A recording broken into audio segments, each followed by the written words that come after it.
Shri Gurubhyo Namaha children. Welcome to online class. Today we are going to see a lesson from civics. That is the remaining part of the lesson. um, the features of our constitution.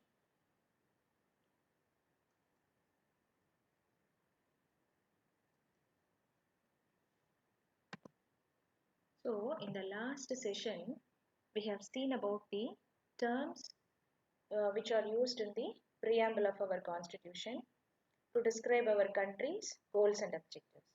And also we have seen about the form of our government, that is the federal form of government we have completed in the last session. In this session we are going to see about the objectives of the state. You could have noticed in the preamble, in the lower part of the text, that is these terms, that is the constitution assures the citizens of India justice, liberty, equality and fraternity. So we are going to see in this lesson about these justice, liberty, equality and fraternity. What is this justice? See, our constitution seeks to give every citizen what they are entitled to by establishing an equitable and just society. That is, every citizen of India is liable, that is, he is entitled to get what he wants. He has to be satisfied about his needs. He has to be fulfilled his justice. So that is possible by establishing an equitable and just society. That is, the resources of the country should be equally distributed. Every citizen is entitled to get economic justice, social justice and political justice according to the constitution. And what is liberty? Liberty means nothing but freedom. Freedom listens, that is, the citizens are free to think, they are free to express themselves, they are free to follow any religion, they are free to follow any practice of religion, and they are free to follow any practice of worship, any form of worship they are entitled to practice. So, this is what liberty, which is given by the Constitution of India. And you can see here you have the freedom to assemble yourself and to represent your demands. And what is equality? That is, all the citizens are equal before the law, irrespective of their caste, religion or uh, place of birth. So all citizens are equal, every citizen are equal before the law. This provides every individual an equal opportunity for his own development. Since he is given equality, since he is treated equally before the law, he can develop himself in a good manner. And you can see both men and women are treated equally in our country. And what is fraternity? It indicates the spirit of brotherhood, which is essential to maintain the unity of the nation. So, what is this brotherhood? Even though we have various religions in our society, various castes in our society, various food habits we follow, various types of clothing or practice in our society, we are all united. We are following the principle of unity in diversity. This is what the constitution indicates the spirit of brotherhood among ourselves. So we can have the very good dignity in our life. If we follow this principle of brotherhood, if we follow this principle of fraternity, we can maintain the unity of nation. And you can see an example of fraternity, that is all the hands together so that we can maintain the brotherhood among ourselves. And what are these fundamental rights?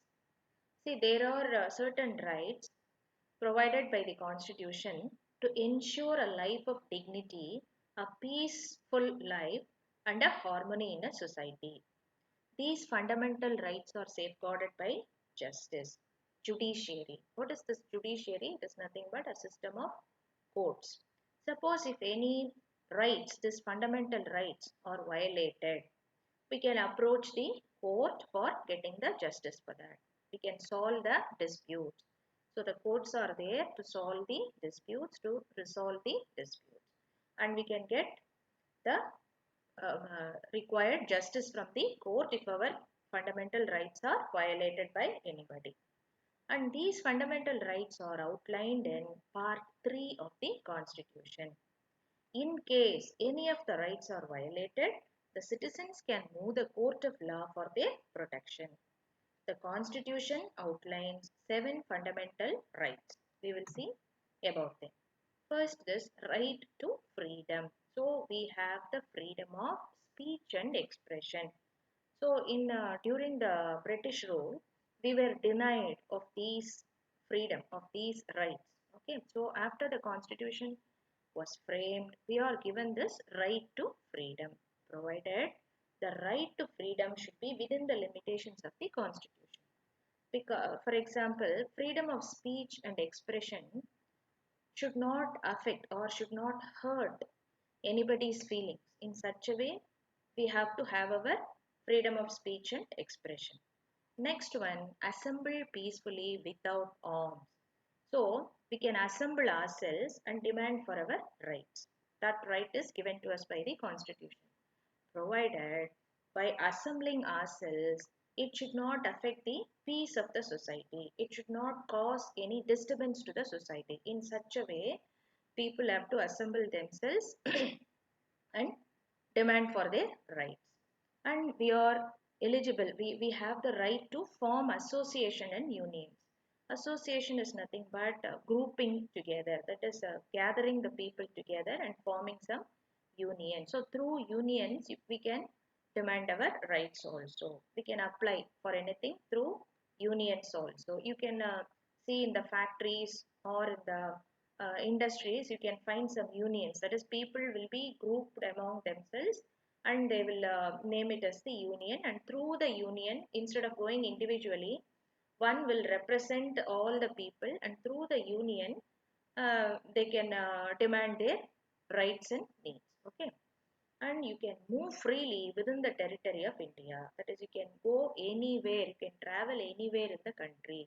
People from Tamil Nadu can go to North India. People from North India can come to South India, Eastern India, Western India. Anywhere within the territory of India, we are allowed to move freely. We will not be restricted by anybody and reside and settle in any part of the territory of India. That is, you are allowed to reside anywhere. You are allowed to live anywhere, and you can settle yourself. You can settle in life in any part of the territory of India, and we can practice any profession. We can carry on any occupation, trade or business, provided it should be legally allowed by the government. However, the state may restrict the right to freedom in the interest of public order. Suppose our right of freedom violates any law, or if it creates any um, uh, suppose if it is not in the interest of the public order, if it affects the public order and peace, that right will be restricted by the government to protect the sovereignty and integrity of the country. What does the sovereignty means? That is, we are owning ourselves. That is, we are not dominated by any other country, any other foreign force. To protect this, suppose if our freedom affects the interest of public order and peace, the state may restrict the right to freedom. And what is this right to equality? Everyone are equal before the law. So it guarantees, that is the Constitution guarantees every citizen of India equality before the law and equal protection of the law. You are protected by the Constitution. No one will be discriminated against on the grounds of religion, race, caste or place of birth. That is, we are equal in front of law, whether rich or poor, educated or uneducated, everyone are equal in front of law. And there is no discrimination against on the grounds of religion, caste also. And very importantly, our constitution has also abolished untouchability, which was prevailing for a long time in the earlier period. Now it is completely abolished. Suppose its practice in any form is found out, it will be punished by the constitution. So it is a punishable offense. and right against exploitation. For example, this fundamental right forbids human trafficking and forced labor. Human trafficking means that is the trade of buying and selling of human for forced labor. So that is prohibited by the constitution. Any violation of this provision is a punishable offense.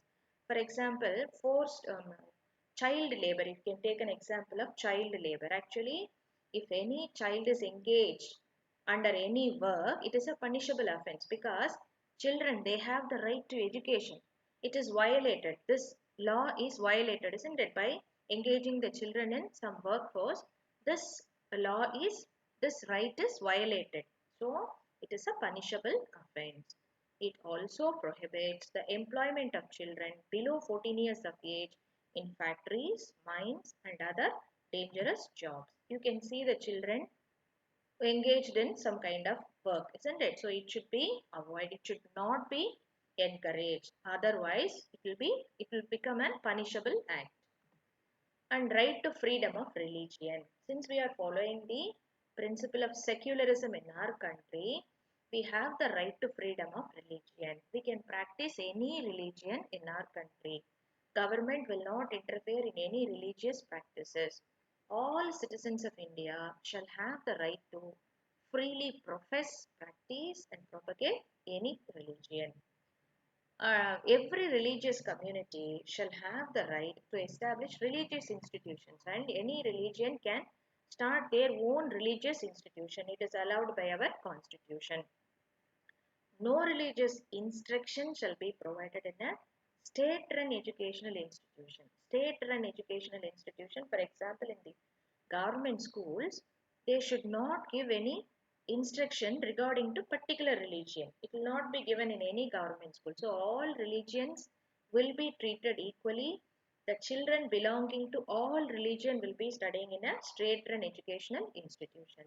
So no religious instruction shall be provided in a state run educational institution.